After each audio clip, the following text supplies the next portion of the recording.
Hi guys, it's day 53 of 100 days of 1% better. So I'm going to be wearing the same thing on day 53, 54, 55, and 56 because I'm actually filming this on day 57. The reason being is that last week and even now, I've had a very emotionally taxing week. Even though I've been able to meet people and go out, I think anyone can understand this, that sometimes your emotional weight or when life gets really, really heavy, it can cause you to delay things, procrastinate. But I just want to show you guys that this is a reality and I don't want to give up on my dream as well. And this challenge is just the start of building towards that dream, right? So I'm gonna quickly record all these videos and we'll get underway. So out of a gallon of water, I drank 3 for 3. On my last one for today, 3 for 3. Woohoo. For 3, which is good. I did have my green tea. I Made did myself a cup of green tea as well. I did have my vitamins, and I spent time with prayer and God. I'm going to pray the rosary and read the Bible and read 5 pages of Bleep Feelings. So on day 53, I read Proverbs 7, 1 to 15. So what it talks about in Proverbs 7, 1 to 15 is the importance of wisdom. It essentially says that in order to avoid temptation, we need to practice wisdom so that we can safeguard ourselves and put at the forefront to safeguard ourselves from spiritual and moral pitfalls. It again talks about guarding against temptation, the dangers that come where temptation thrives, like environments where temptation thrives. So we're encouraged to avoid places, people, and activities that may lead us to sin. And recognize the nature of temptation. Temptation itself, or sin, can be alluring, flattering, and deceptive. And we're reminded to be vigilant and to not be swayed by immediate desires. And remaining committed to God's path. To be steadfast, to be completely okay with the wisdom and righteousness provided by long-term spiritual health over fleeting pleasures of life. And choosing right relationships, we're encouraged to seek the right relationships that build us spiritually and lead us away from temptation and from destruction.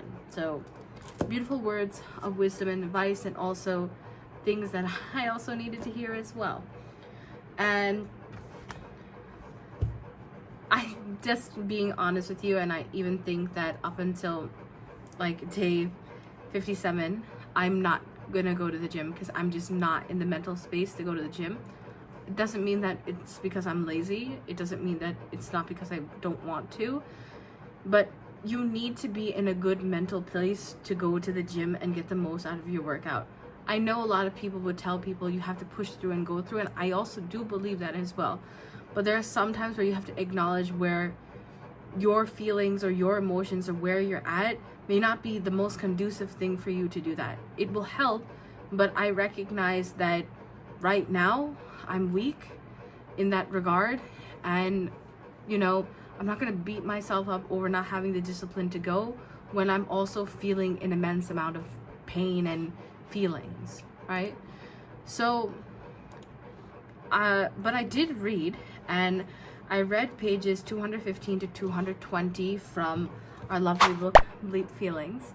So in that 5 pages, it talks about how we should use active listening as a way to bond and connect with people, that when you share your feelings and experiences, it's to build trust and to deepen your emotional connection with someone.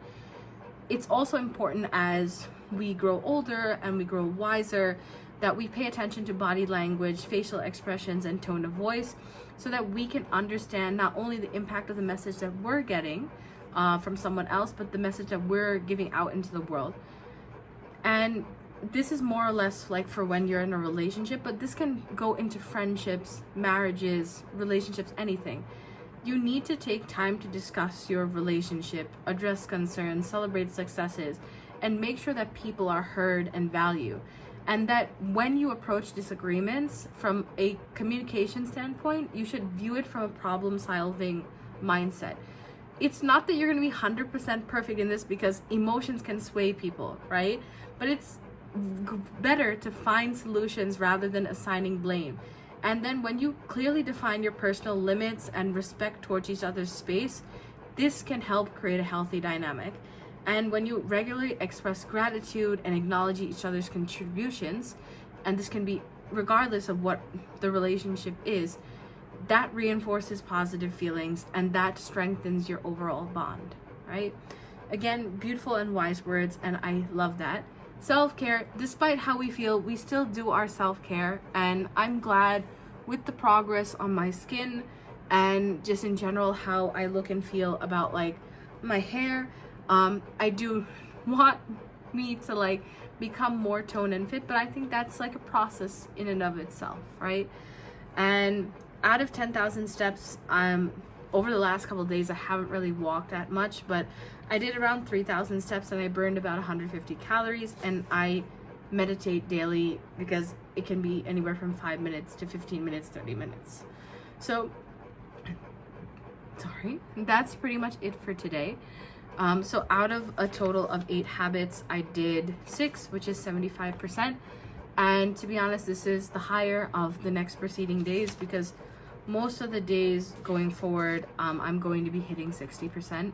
And I just want to be extremely transparent because I'm not in the best mental state, right? And I'm just happy that I'm going to be able to work and get these videos out somehow, because that's just what I want to be able to do, and that's what I can do. So at the end of every video, I like to say that the world is a better place because of you. Make sure that you live up to it, and I'll see you next time. Bye-bye. Bye-bye. When will human ever understand that the reason why I sit on her backpack is because she should not go to work or leave my side, ever? I love you. And I know you love me too, see? Well, cutie. Chunja, are you eating? It's very tasty, delicious. Is that why you're disturbing me? I love you. Enjoy.